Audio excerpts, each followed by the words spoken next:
On a working morning on Lake Erie, sometime after the year 1868, a crew of men towed a wooden box the size of a house out onto the open water off Buffalo and began, very deliberately, to sink it. The box was a timber crib. It had been framed on the shore out of squared oak and pine, floated off the ways like a barge, and hauled into position over one marked spot on the lake bottom.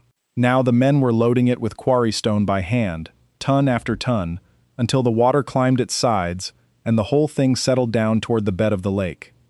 The Army engineer responsible for the harbor, works on that stretch of the Great Lakes, was a man named William Franklin Reynolds. He had to put that crib down in exactly the right place, and not a few feet off, because he was going to put more than 20 of them down in a single line, each one a wooden building packed with rock, and every crib had to hold against the ice of Lake Erie every winter for the rest of the century. If a single one wandered as it sank, or settled crooked into the mud, the line was wrong, and the lake would find the gap. That is the story I want to tell you. Not the harbor as it looks today, with its ore boats and its grain elevators, but the harbor as a thing that had to be built out of wooden boxes and loose stone, by men in rowboats, on one of the most violent bodies of fresh water on the continent.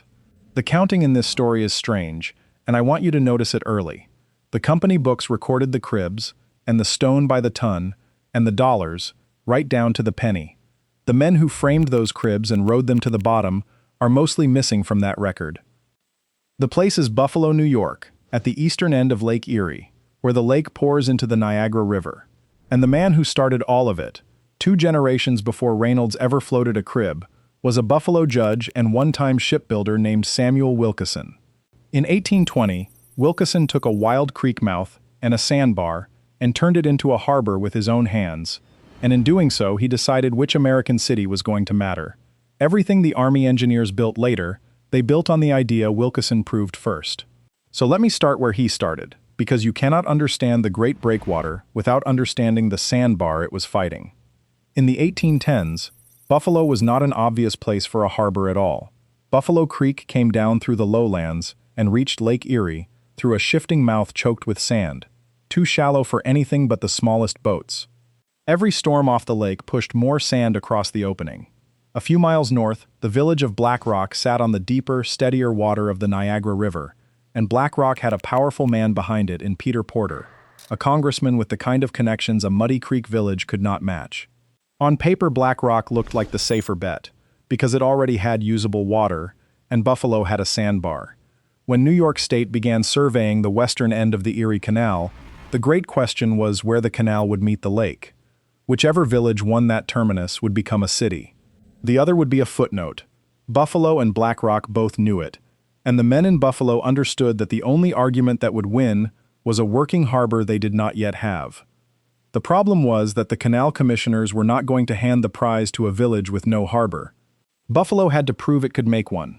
And so in the year 1819, the state of New York offered the village a loan of $12,000 to build a harbor, with one hard condition. The loan had to be secured for twice its value.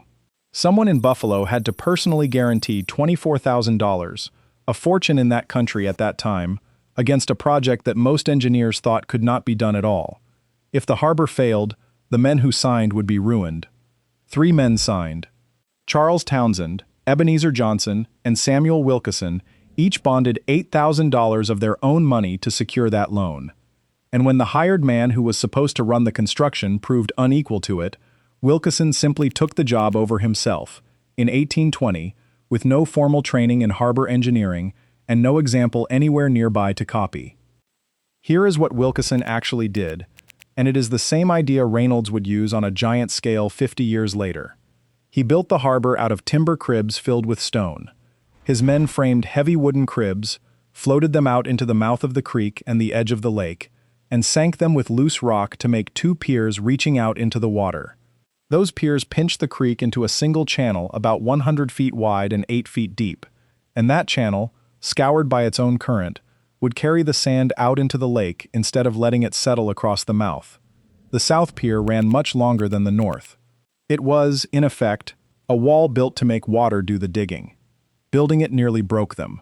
The work went on through the season with the lake fighting every crib they set. At one point the hired laborers, soaked and unpaid and unconvinced the thing would ever stand, threatened to walk off the job entirely. And the three men who had bonded their fortunes on it did the only thing left to do. Townsend, Johnson, and Wilkerson waded into the muddy water themselves and started hauling and setting stone alongside the crew, three of the wealthiest men in the village up to their waists in Lake Erie, and the workers, shamed or inspired, went back to it. The harbor was finished in about 221 working days, the men taking off only for the Sabbath. They had built it, and almost at once the lake showed them what it thought of their work. In the winter and spring of 1822, a wall of ice built up at the harbor mouth, ice that the accounts say rose from the lake bed all the way to the surface, and behind it the sand came back and formed a bar more than 300 feet long across the channel. That was the year the fine new steamboat Superior was supposed to go out onto the lake, and she could not get through. There was a penalty hanging over the whole village. The contract on the vessel carried a charge of $150 for every single day she was detained past the 1st of May, which across a summer would have run to some $24,000, the exact size of the bond the three men were already carrying. The harbor was about to bankrupt the people who built it. Wilkerson's answer was pure improvisation, and I love it as a piece of engineering because there was nothing to buy and no machine to send for. He built a dredge out of what a lakefront village had lying around. He took 2 harbor scows and rigged 4 capstans on them, set about 20 feet apart, and to those capstans he chained scrapers made of heavy oak plank shod with iron. Then he put something like 25 men on the capstan bars, and they walked in circles from dawn until dark, dragging those iron-shod scrapers back and forth across the bar, tearing the sand loose so the current could carry it off. It was a machine made of boats, timber, and men walking. The first attempt to raise money for it had brought in only $300 from a nervous village, so a second, harder drive was made, and it collected $1,361.25 in cash, counted to the quarter. With that money and those walking men, they cut the bar. Captain Miller took the Superior out through the cleared channel and onto Lake Erie right at the deadline, on the 1st of May, 1822, and that single passage, of one steamboat through a channel dug by men walking in circles, is very close to the moment Buffalo won. The canal commissioners had their proof. Buffalo could hold a harbor open. In 1825, the Erie Canal was completed to Buffalo, not to Black Rock, and the water route from the city of Albany and the Hudson River now ended at Wilkerson's Harbor. Black Rock was eventually swallowed up as a Buffalo neighborhood, and Buffalo itself grew into one of the great inland ports of the world, all because a judge with no engineering degree proved that a wall of stone-filled cribs could beat a sandbar. If you appreciate the depth of these American industrial heritage stories and want to support more of them, join at the Boss tier for early access and members-only polls, or Final Boss for member shoutouts and members-only videos. Link below. But I told you the lake was not finished with them, and it was not. The hard truth about Wilkerson's first harbor is that it was made of timber, and timber in Lake Erie does not last. The cribs he sank in 1820 were attacked by the same ice and the same storms every year, and the wood above the waterline rotted, and the wood at the waterline was ground away, and the piers he built did not, in the long run, bear up under the lake. That was not the fault of the man. The timber and the water were always going to win in the end. Wilkerson had proved the idea. Making the idea permanent was going to take money and authority that a single village did not have. It was going to take the federal government. That is where the United States stepped in, and Buffalo became one of the early harbors that the young country paid to improve directly. In 1826, the federal treasury put $2,500 toward Buffalo to build a pier, a lighthouse, and an icebreaker, with the work to be finished by 1828. It was a small sum, but it was a signal. This was the era when the federal government first accepted that keeping the nation's harbors open was a job for the nation, and Buffalo was one of the places where that principle got tested early. The harbor was no longer just Buffalo's problem. It was the country's. Beginning in that same year, the South Pier was pushed out into the lake by another 1,790 feet. A long arm of crib and stone reaching so far that the sand simply could not round the end of it anymore, and the harbor mouth stopped shoaling. It was the same trick Wilkerson had used, only longer, and paid for out of Washington. The wall had gotten longer, and the water kept doing the digging. Then, in 1833, they put up the light that still stands. On the end of the pier, the government built an octagonal tower of limestone and bluestone, about 68 feet tall, its base 20 feet across with walls 4 feet thick, narrowing to 12 feet across at the top. That stone tower is the oldest building on the Buffalo waterfront today. It replaced an earlier wooden light from 1818, and for 81 years it guided ships in past the very cribs Wilkerson had sunk. You can still walk out to it.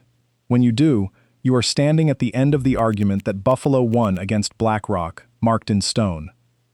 For about 40 years, that was the shape of Buffalo Harbor, an inner harbor, protected by the long timber and stone piers, with the creek channel scoured deep by its own current, and the lighthouse at the end. And it worked, better than anyone in Wilkerson's day could have dreamed. The canal poured western grain and eastern goods through Buffalo, and the city became the place where the produce of the whole inland country was transferred from lake ships to canal boats. The port grew until it had, frankly, outgrown itself. By the late 1860s, the inner harbor was crowded with schooners and the new steam propellers. The commerce was enormous, and the lake captains needed more sheltered water than the old piers could give them. A ship riding at anchor in the open lake off Buffalo had nothing between it and a storm coming down 400 miles of open water from the west. The only way to make more harbor was to go out into that open lake and break the waves before they ever reached the shore. Buffalo needed a breakwater. And a breakwater, in that era, on that lake, meant cribs again. Only this time the cribs would be built not by a village, but by the Army Corps of Engineers, and they would be enormous. Let me walk you through what building that breakwater actually required, because this is the heart of it. This is the work in the title, and it is one of the quiet marvels of pre-modern American engineering. The plan the engineers drew was for a detached breakwater. Not a pier attached to the land, but a freestanding wall of stone-filled cribs sitting out in the open lake, about 2,500 feet offshore, running parallel to the shore to make a band of calm water behind it. The full design called for something like 4,000 feet of it. Work began in 1868. The first great section, the part I keep coming back to, ran 2,400 feet long, and it was built as a line of timber cribs filled with stone, more than 20 of them set end to end across the floor of Lake Erie. Now, a crib is a simple idea carried out at a punishing scale. Picture a giant open-topped box, a bottomless timber box, framed out of squared logs laid up in courses like a log cabin, notched and pinned and bolted together with iron drift bolts, and divided inside by cross walls into a grid of compartments called pockets. The whole thing might be as much as 40 feet on a side. The engineers who built the foundation for the breakwater lighthouse sank a crib that was a full 40 feet square, and that is a fair picture of the scale of these things. That is not a box, that is a wooden building, floated on the lake. You built the crib on shore, or on a set of launching ways at the water's edge, framing it up course by course out of timber. Because it was made of wood and had no bottom loaded yet, it floated. So you launched it, the way you would launch a ship, and you towed it out onto the lake to the exact place it was going to live forever. And this is the moment that decides everything. A floating box, 40 feet across, out in open water, has to be brought to a dead stop over one precise point on a lake bottom you cannot see, and held there while it goes down. Getting it down was the art. Once the crib was floating over its spot, the men began to fill the pockets with stone, wheeling and dropping quarry rock into the compartments by hand, from scows tied alongside. The stone came out by the boatload from quarries on the lake, and it went into the crib one barrow at a time, so that sinking a single 40-foot crib meant moving a small hill of rock across a rocking deck and over the side. As the stone went in, the crib grew heavier and began to settle lower in the water, and the whole trick was to load it evenly, pocket by pocket, so it went down level and straight instead of tipping. A crib that took on its stone unevenly would list as it sank and come to rest crooked, and a crooked crib was a weak point the ice would find. Under the surface, in the cold and the dark of Lake Erie, divers did the part no one on the deck could do. They went down in heavy canvas suits and copper helmets, breathing air pumped down a hose from a crew working a pump in a boat above, and they walked the lake bottom to guide the descent. They checked that the bottom was prepared and level, that the crib was landing true on its spot, that it seated flat and did not hang up on a ledge or crush into soft mud along one side. Much of it was done by feel, in water too dark and stirred up to see through. A man reading a 40-foot timber structure coming down on top of him with his hands. It was slow, and it was dangerous, and it was the only way to put a wall on a lake floor you could not drain.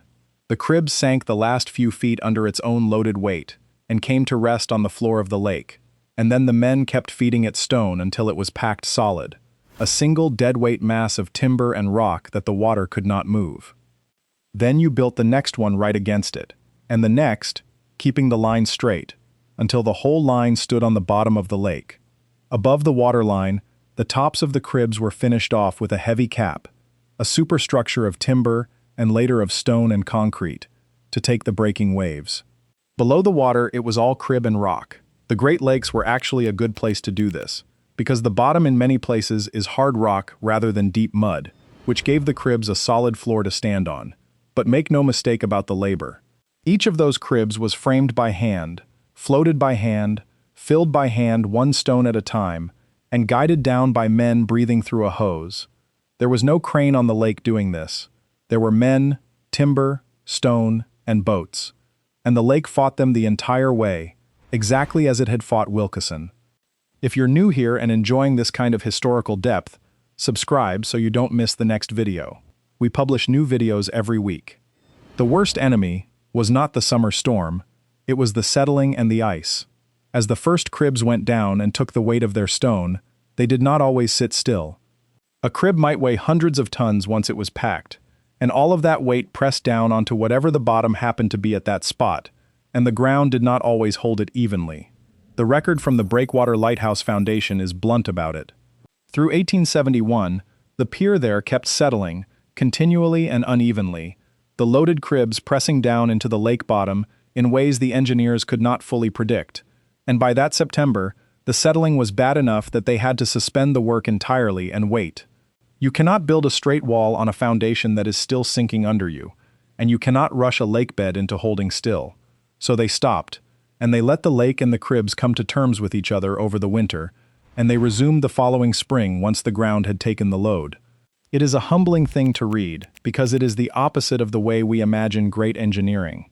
They were negotiating with the lake, one settled crib at a time, and taking whatever answer its bottom gave them. The ice was worse, and the ice was every year. Anyone who has stood on the Buffalo Shore in February knows what Lake Erie does. Erie is the shallowest of the Great Lakes, and a shallow lake freezes hard and freezes over, so that by midwinter there can be a solid field of ice reaching out from the shore. Then the wind gets under it.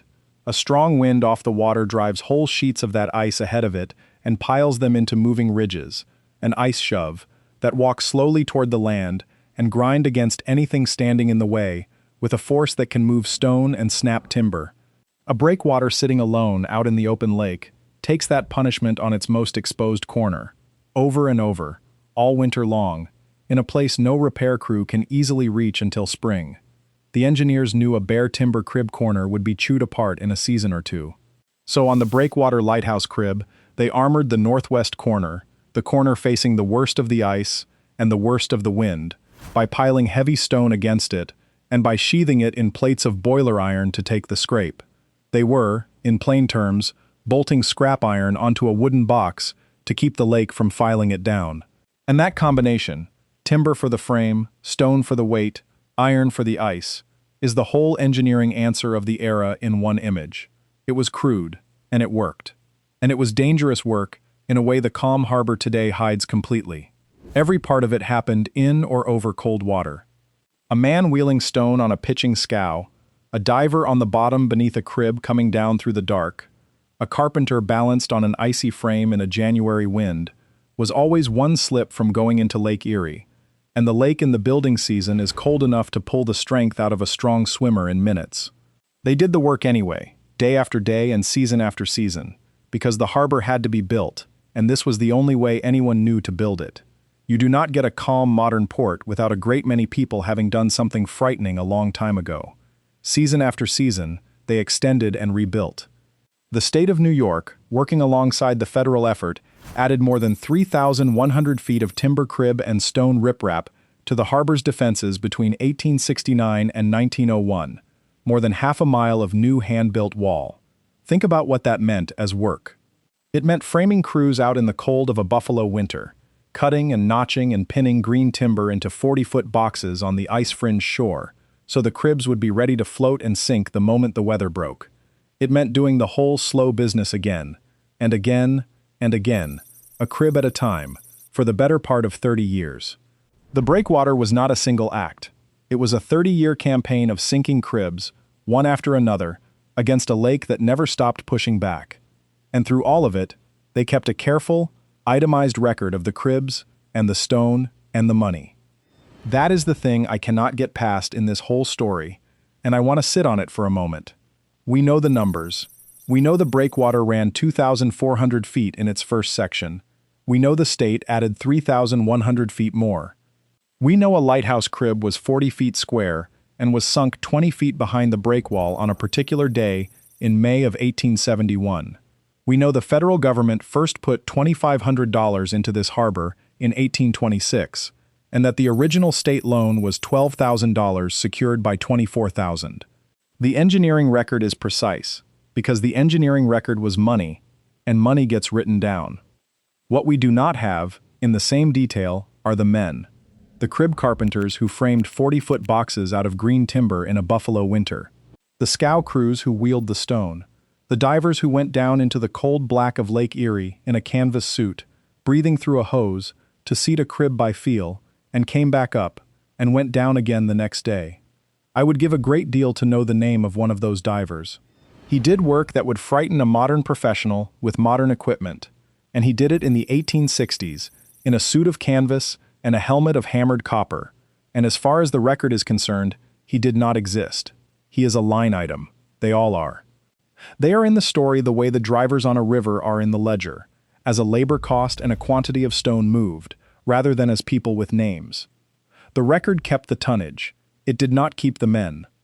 Now let me tell you the part that, to me, justifies the whole effort. Those hand-sunk cribs held. Think about what was being asked of a wooden box full of rock on the bottom of Lake Erie. It had to stand still through the settling. It had to take the summer gales that drove waves clear over the top of it. And above all, it had to survive the ice, every single winter, decade after decade, out where no one could easily get to it to make repairs. The reasonable expectation for timber in that water, as Wilkerson had already learned the hard way, was that it would not last. Wood rots. Wood at the waterline gets ground away. Everyone building on the Great Lakes knew it. And yet the great federal cribs did last. The line the Army engineers sank in the 1860s and 70s became the permanent skeleton of Buffalo Harbor, and it held decade after decade while the port around it turned into one of the busiest freshwater harbors on Earth. When the time finally came to modernize, in 1928 and 1929, the work was not to tear the cribs out and start over. It was to cap and reinforce them with concrete, building on top of the timber and stone that was already holding the lake back. The wood had done its job for more than 50 years and was still doing it, so they built on it rather than against it. In 1936, they added another 800 feet of rubble mound breakwater to extend the shelter further. All of those later improvements assumed the old cribs would keep standing underneath, and the old cribs kept standing. They were the foundation everything newer was laid upon. It is worth pausing on how differently this would be done today, not to run down the modern way, but to see the old way clearly. A breakwater built now would be set by a floating crane the size of a building, dropping cast concrete blocks and shaped armor stone onto a bottom mapped by sonar and held to position by satellite, every piece engineered and tracked. What Reynolds had instead was oak and pine, loose quarry rock, a handful of scows, a canvas diving suit, and the judgment of men who had sunk a crib before and lived. They put a permanent wall on the floor of a great lake, with tools a harbor builder from 1,000 years earlier would have half recognized, and that wall is still there. What they did with those tools is, if anything, more impressive than the modern way of doing it, because they had so much less to work with and so much more that could go wrong. And here is the detail that still stops me. Some of that original timber crib is still down there, still working, right now. On the North Pier, a section of the old timber crib structure survived out in the lake for something on the order of a century and a half, long enough that in our own time the engineers of the modern Corps, the direct successors of the men who sank it, finally had to come and encase a 200-foot length of the original crib work in new concrete, pouring hundreds of cubic yards of it around wood that had been holding the lake back since before the Civil War generation had died off. Along that same span, the crews found some 1,600 feet of steel sheet pile that had pulled loose, steel that came much later than the timber, and yet the timber core was still there to be worked around. The modern steel failed and separated. The hand-framed 19th century wood was still standing to be reinforced. I do not know a cleaner way to say what these builders accomplished. Buffalo Harbor today is a deep-water commercial port with more than 4.5 miles of breakwater structures protecting it, tied into a network of 7 commercial ports across the Great Lakes. Every ore boat and grain carrier that comes in behind that calm water is riding in the shelter of a wall whose oldest bones are stone-filled wooden cribs, floated out by hand and sunk onto marked spots on the lake floor by men in rowboats and diving suits, more than 150 years ago. And the work never really ends. The Buffalo District Engineers, the same office in a new century, are still out there every season, sounding the breakwater and shoring up the line, because the lake has never once stopped testing it. The engineers gave that harbor its first breakwater. The lake has been trying to take it back ever since, one winter of ice at a time, and it has not managed it yet. So let me leave you where I started, with a crib going down into the lake, and with a claim you can argue with. I think Samuel Wilkerson wading into the muddy water in 1820 and William Reynolds sinking his line of cribs after 1868 were doing the same American thing 50 years apart. They were betting that a wall of wood and loose stone, set down by hand in exactly the right place, could outstubborn one of the largest lakes on Earth. Both of them were told it was too hard. Both of them did it anyway. And the proof that they were right is not in any book.